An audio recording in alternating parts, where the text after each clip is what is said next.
Hello and welcome to CS38 Racing, and this is our MotoGP 22 review. So today we are going to look over things such as the overall game design, game modes, career, 2009, game mode, split screen, and talk about how the game works overall. So without further ado, let's make sure that we go through all the aspects and see what's good about this game. Let's get into it.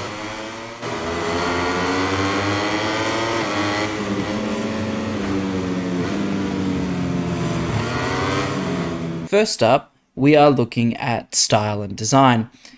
Overall, it's sort of a better design. It's a lot more refined, a lot more sleek and well-defined in the way that it has the tabs and the presentation of the bikes. And for example, when you go into like quick mode and you go into a time trial and selecting the bikes, even though the liveries aren't updated, and that's a point that I'll make in a later section of this review.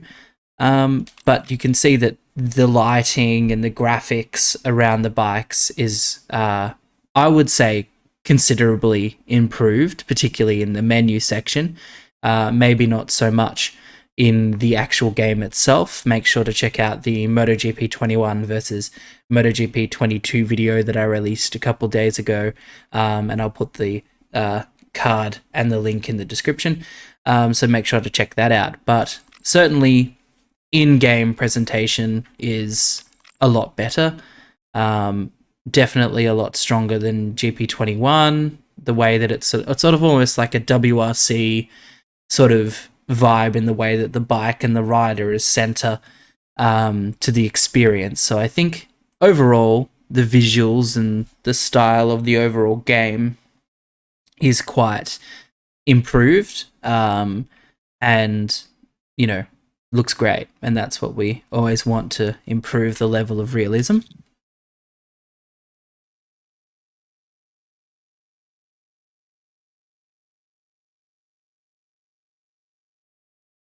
Alright, so this section brings us to talking about the game modes of MotoGP 22.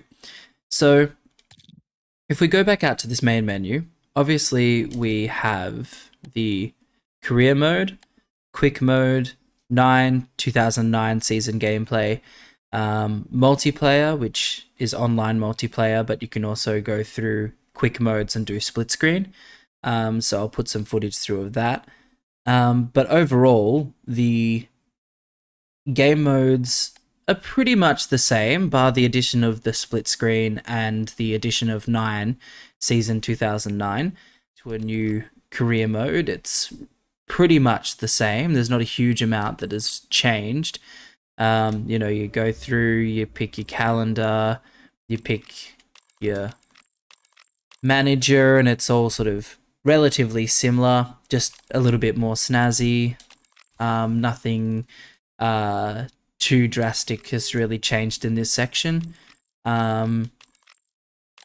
which, I mean, to be fair, nothing really had to. It's just that, you know, it's a bit more snazzy. You know, the transition into a career mode season and signing on is a bit better, in my opinion. It's relatively the same as last time, which, you know, is all to be relatively expected. But, you know, it's a bit better. It's a bit fancier. It's got this sort of background music to it. Yeah, not too bad at all. Then if we actually look at the layout of the career mode itself, it's pretty much similar. You've got your contract manager, your technical staff, your headquarters, which is your research development and improving the bike along the way. The calendar looks relatively the same, and all that kind of thing. So overall, the design isn't hugely different. It is pretty much the same, just revamped to look a bit, you know, more current and not as aged. With the new addition of split screen in MotoGP 22, you can now enjoy playing with others on the same TV. So this is an interesting feature that has been added and hasn't been in the games for a very long time.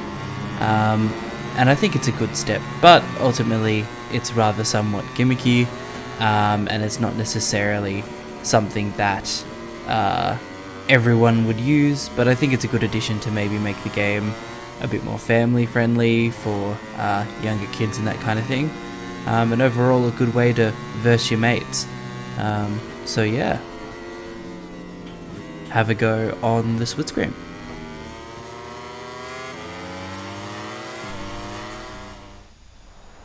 This now brings us to the MotoGP Academy. I think this is a great addition to MotoGP 22, as it allows you to really engage with learning the tracks and how best to navigate and learn the physics of the bikes, which we'll be talking about in the next section. Overall, a really good way to introduce people that have played the game, that are wanting to pick up more skills and learn the tracks and how the bikes behave on new tracks. So this is a really good addition.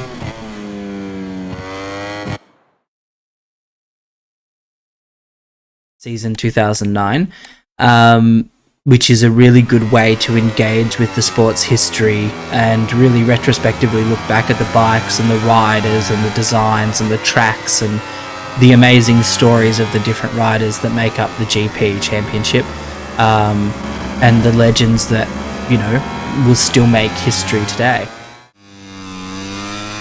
This section brings us to bike physics, arguably one of the biggest points in the game and one of the most talked about things within GP21 and GP22 is GP21 did take a huge step forward in bike physics, and I think this physics is relatively similar to what we have seen from GP21, and the main difference being that there's changes in the hitbox of other riders. As you can see here in the video, you know, the riders don't crash as easy when you hit them, which I think is a really positive thing, because it actually gives a bit more of a real experience and something that makes you feel like you're actually out there racing, and you can barge and you can, you know, actually have a bit of rubbing elbows and paint, which, you know, realistically does happen in the GP Championship.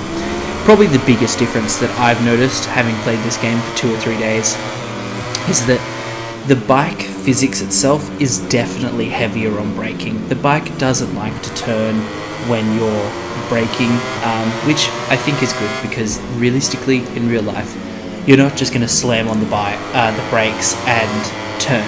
You know, you can't just do that, you'd crash.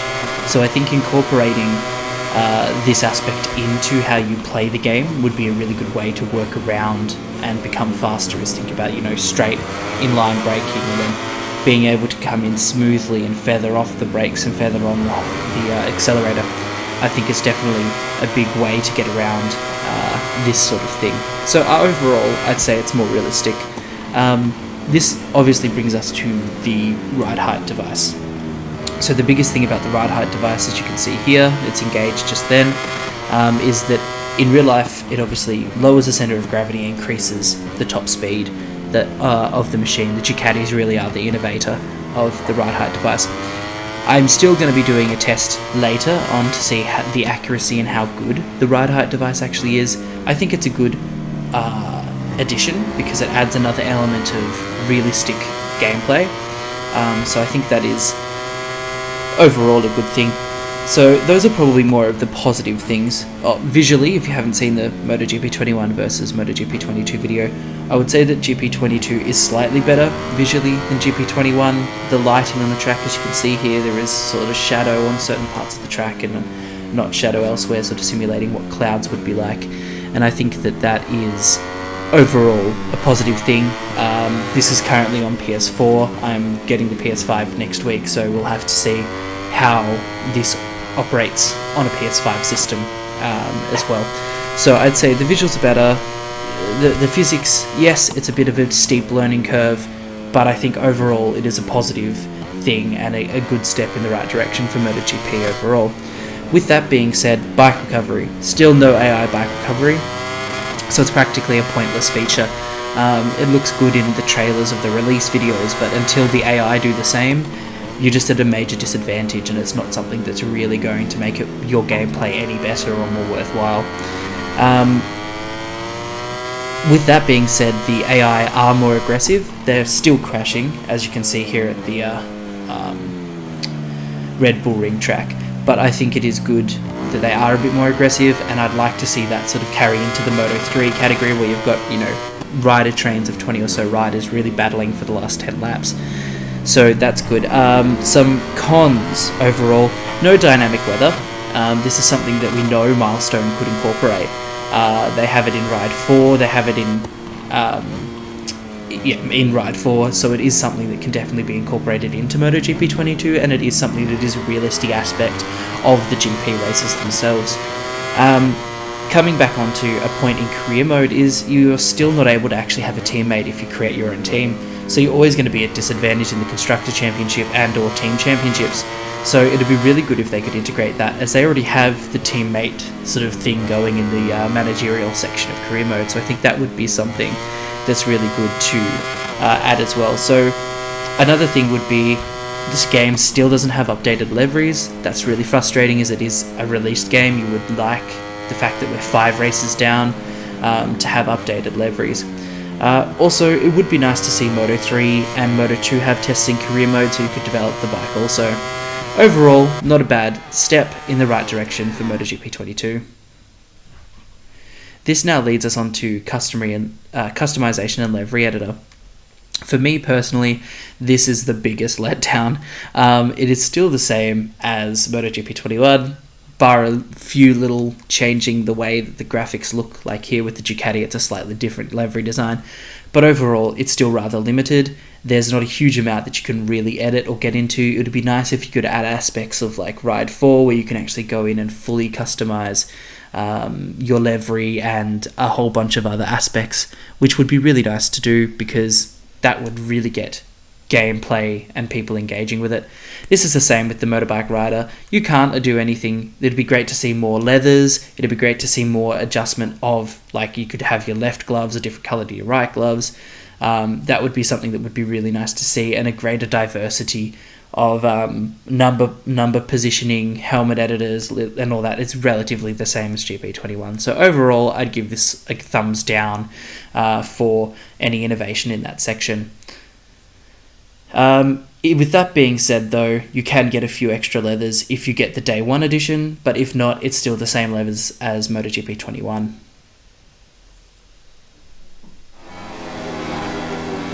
So, with that being said, my overall ranking is 6.5 out of 10. I'd say there are definite improvements. The physics have improved. Yes, it might be harder to get used to, but it is a step in the right direction. It looks better. The game itself stylistically looks a whole lot better. But overall, there's not a huge amount that has really changed between GP21 and GP22. Addition of the 2009 season is really good. The Ride Heart device is sort of interesting to play with. We'll be putting out a test later for that.